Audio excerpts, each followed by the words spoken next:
So today we're talking about square roots. So let's make sure we understand what square roots are. The way we can think about square roots is by using geometry.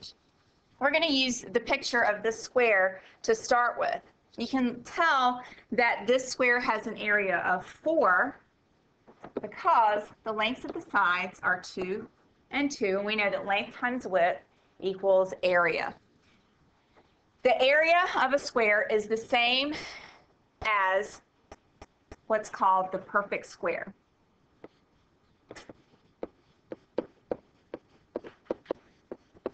So a perfect square is the same thing as the area of a square.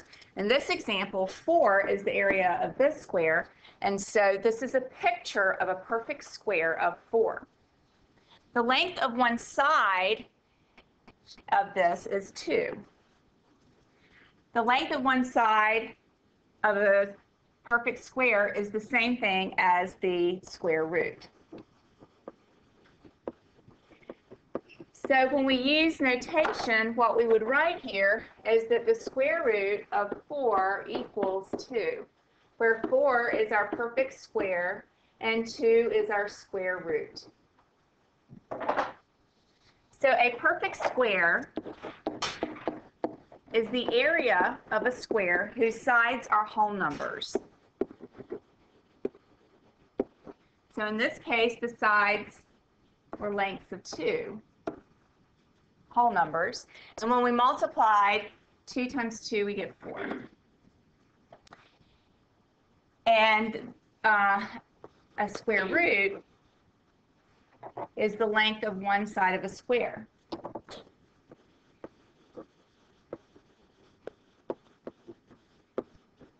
So 2 is the length of one side of a square, so the square root of 4 equals 2, as I just mentioned.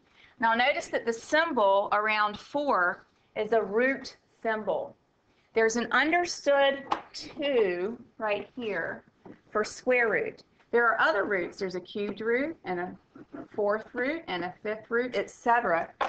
So for any root besides the square root, you would write the number for that root. Like the 3rd root, you'd write the 3, the 4th root, you'd write the 4. But with the square root, we usually leave the 2 off and it's understood because it's the most common root that we use. And square root does not mean division. A square root means what number times itself equals this perfect square. So 2 times itself equals 4, which is different than division. So when you find the square root of a number, ask yourself what number times itself equals this number. Do not divide. For example, the square root of 36 is 6 because 6 times itself equals 36.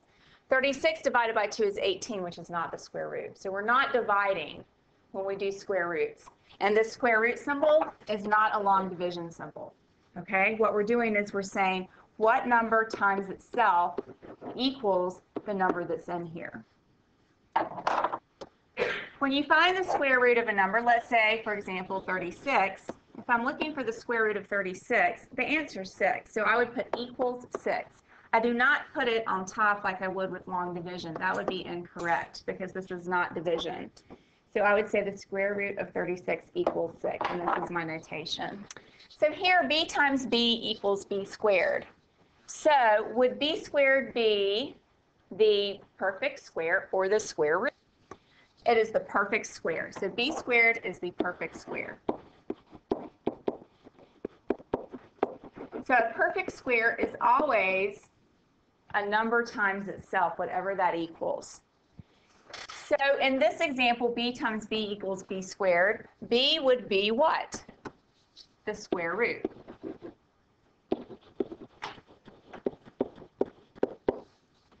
So a perfect square is the product of a number times itself. So for example, with 6 times 6 equaling 36, or the square root of 36 equaling 6, let's take these words, square root and perfect square, and drag them to where they belong. So with 6 times 6 equaling 36, or the square root of 36 equaling 6, 6 is the square root and 36 is the perfect square.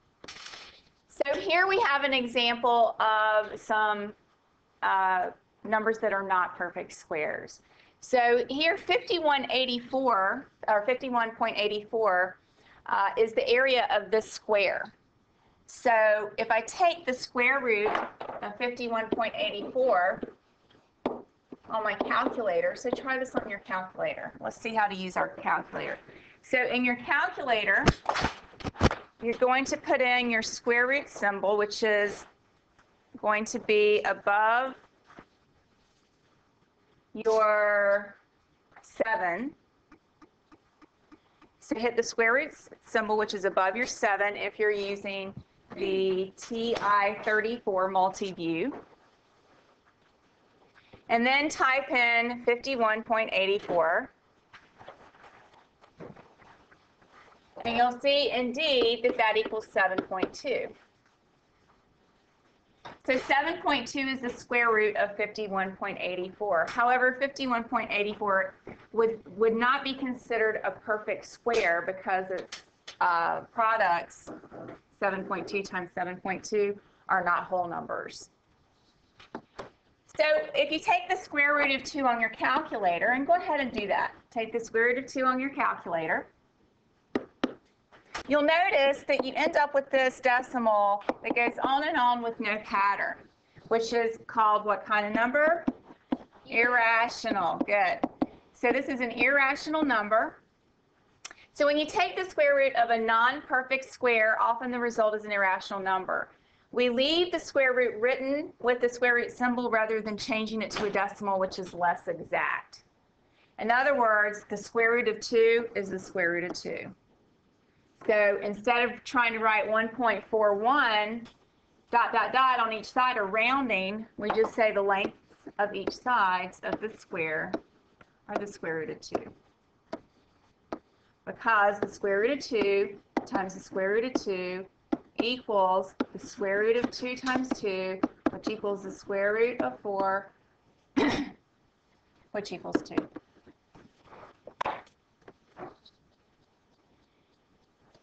All right, so in this case, what kind of figure do we have? So the volume of a cube is also known as the perfect cube because all the sides have the same length. So here we know 3 times 3 times 3, which is 27. That gives us the volume of the whole thing. So 27 would be a perfect cube because we can find a number that when you multiply it by itself 3 times, it equals 27. In other words, 3 cubed equals 27. If you multiply 3 times itself 3 times, it equals 27. So in this case, 27 would be a perfect cube. And 3, the length of one side, would be our cubed root. So the length of one side is also the cubed root. Just like we have a perfect square and a square root, we have a perfect cube and a cubed root. So when you find the cubed root of a number, you're asking yourself what number times itself 3 times equals this number. Do not divide by 3. It's not division. It's what number times itself 3 times equals that. So let's do some examples. Go ahead and try each of these. So check your answers and see if they are correct. Couple of things to note. If you have a negative beside a square root symbol, it means the opposite of. So for example, with number 5, the square root of 100 is 10, and the opposite of that would be negative 10. For anything with a cubed root, you're asking yourself what times itself 3 times. So for example, number 8, you want to know what number multiplied 3 times equals 64. Well, 4 multiplied 3 times is 64. Number 7 is the opposite of whatever multiplied 3 times equals 1. So that would be the cubed root of 1 is 1. The opposite of that is negative. So